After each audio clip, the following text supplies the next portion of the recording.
Viewers, मैं हूं chef सारा और मैं आज आपके लिए बैंगन का भरता बना रही हूं। ये मैंने पहले भी वीडियो अपलोड की हुई है, लेकिन कुछ लोगों ने कहा था कि हमें बैंगन जो हैं वो कैसे जलाने हैं, हमें वो तरीका नहीं आता। तो ये मैंने बैंगन ले लिए थे, तकरीबन ये हाफ़ kg हैं और इनको मैंने बॉयल नहीं किया, इनको मैंने आग पे सेक लगाया, जिससे ये इनका छिलका जो है मैं अब पानी में डिप करके ये रिमूव कर रही हूँ। उसके बाद इसको मैं थोड़ा सा कूंडी में पीस लूँगी। तो ये दिखाना ज़रूरी था, क्योंकि मेरे स्टूडेंट्स होते हैं वो कंफ्यूज हो रहे थे कि ये कैसे आपने छिलका उतारा है, हमें रिमूव नहीं करना था। अब इन बैंगन्स को मैं करने के बाद थोड़ा सा साफ़ पानी में डालूँगी और फिर मैं इनको चेक करूँगी कि इनके अंदर कोई कीड़ा वगैरह तो नहीं है।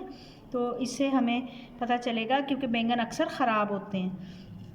तो इसलिए इनका ये पहले छिलका रिमूव होगा, फिर उसके बाद इनको मैं बनाना स्टार्ट करूँगी। को चेक करूँगी कि इनके अंदर कोई कीड़ा वगैरह सुंडी तो नहीं है। तो ये देखें बिल्कुल क्लियर है, साफ़ हैं। तो सारों को चेक करूँगी। यहाँ से मुझे थोड़ा सा ख़राब लग रहा है तो ये मैं रिमूव कर दूँगी। तो बाकी का साफ़ है। यहाँ से आपको ख़राब लगता है आप उसको रिमूव कर दें।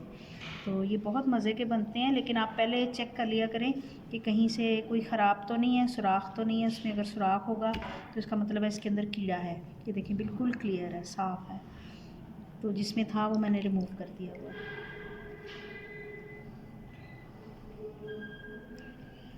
तो ऑयल ले लिया मैंने, हाफ़ कप से थोड़ा सा ज़्यादा है। तो इसमें मैं प्याज डाल दूँगी। तकरीबन ये 3 प्याज हैं जो कि मैंने चॉप कर लिए हूँ। बहुत मज़े का बनता है। और ये काली मिर्च में मैं बना रही हूँ, तो आप इसको रेड मिर्च में भी बना सकते हैं। इसमें बैंगन आपको खाने चाहिए, महीने में 1 दफ़ा ज़रूर खाएं। इसमें आयरन की जिन लोगों को डेफिशिएंसी होती है आप उसको दूर कर सकते हैं। तो ये सब्ज़ी है, तो सब्ज़ियाँ वैसे भी हमें खाने चाहिए। ये हमारा आयरन का सोर्स है और हमें वैसे भी एनर्जी देती हैं। तो बहुत से ममालिक में बैंगन को मुख्तलिफ़ तरीक़ों से खाया जाता है, तो हम इसको अपने लिहाज से पका रहे हैं।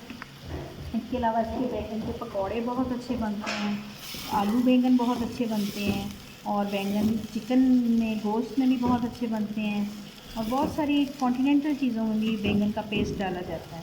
तो आपको पता भी नहीं होता, तो आप खाते हैं बड़े शौक़ से। तो ये बहुत अच्छा है आयरन का सोर्स, तो इसको लाजमी आप बनाइएगा। अब जो मैंने बैंगन को पहले जला के और उसको चेक किया है, फिर उसके बाद मैंने इसको कूंडी में थोड़ा सा कूट लिया ताकि वो जो उसके बड़े बड़े पीसेस थे वो यकजान हो गए। तो ये प्याज जो है मैंने गोल्डन नहीं करने, मैंने हल्के से सौते करने हैं। इनका थोड़ा सा हल्का सा जब कलर चेंज होने लग जाएगा फिर इसमें हम मसाले डालेंगे और फिर इसको तैयार करेंगे।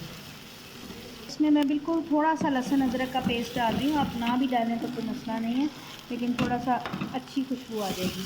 और इसमें एक मैंने टमाटर कटिंग करके डाल दिया हुआ है, और इसके अलावा इसमें मैं काली मिर्च डाल रही हूँ, इसमें हल्दी डाल रही हूँ जो कि इसको कलर देगी। थोड़ा सा पिसा गरम मसाला है और थोड़ा सा पिसा धनिया है, और इसके अलावा इसमें नमक जा रहा है। नमक आप अपने टेस्ट के मुताबिक डालिएगा। तो इसको आप तंदूर की रोटी के साथ, पराठे के साथ, जैसे भी आपको पसंद हो आप खा सकते हैं। तो ये मैं अभी थोड़ा सा भूनूंगी इसको। अब इसमें जो मैंने कूंडी में इनको पीसा है अब वो मैं डाल रही हूँ। ये ट्रेडिशनल डिश भी है और आपके लिए आयरन का सोर्स भी है। तो इसको मैं अब भूनूंगी तो थोड़ी देर हल्की आंच पे रखूँगी ताकि ये अच्छे तरीके से गल जाए। इसमें थोड़ी सी दही शामिल करेंगे तो जिससे इसमें और अच्छा फ्लेवर आ जाएगा, और फिर इसको मैं हल्की आंच पे दम पे रख दूँगी ताकि अच्छे तरीके से घुल जाए। तकरीबन 10 मिनट के लिए दम पे रखा है, तो ये बड़ा अच्छा सा तैयार हो चुका है। अब इसमें थोड़ी सी मैं ड्राई मेथी डाल रही हूँ जिसमें अच्छी सी ज़रा खुशबू आ जाएगी इसके अंदर।